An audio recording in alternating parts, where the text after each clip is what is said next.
And a lot of that relates to the development of intrinsic motivation.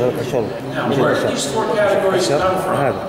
But when I began to review the motivational literature, as I said earlier, we found many concepts in the domain of human motivation.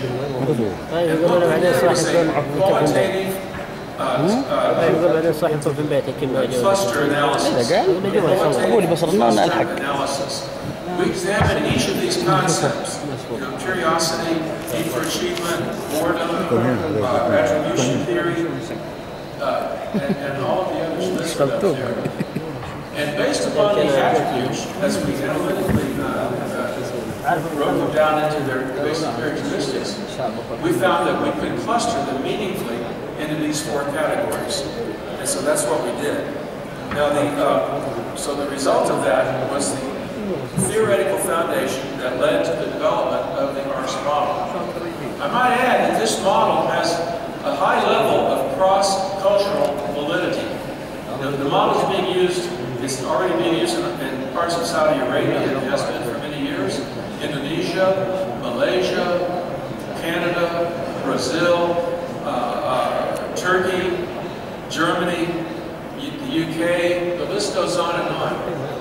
But what I found is that even though the overall theoretical and conceptual structure of the model transcends across cultures, the way in which it is used differs depending on the cultural environment.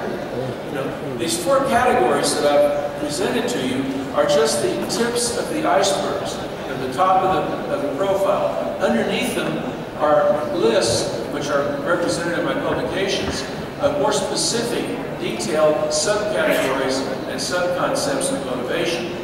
And all of this provides a basis for generating motivational strategies and tactics that you can use in your preparing for teaching and your selection of teaching strategies. And what I find is that strategies that might be successful and popular in parts of the United States will be different in Japan or Malaysia or some other countries that have more of a focus on harmony than individual competition.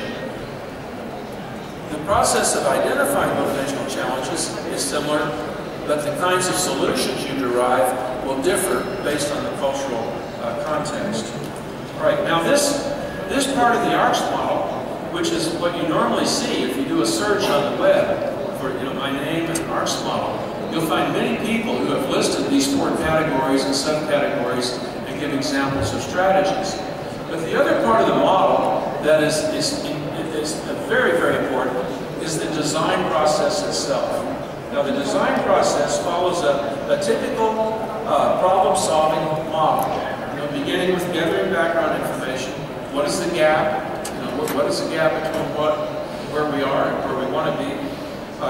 Let's analyze the situation to determine the causes of the gap and to look at the specific audience characteristics, environmental materials, and so forth, and then derive solutions that we can implement.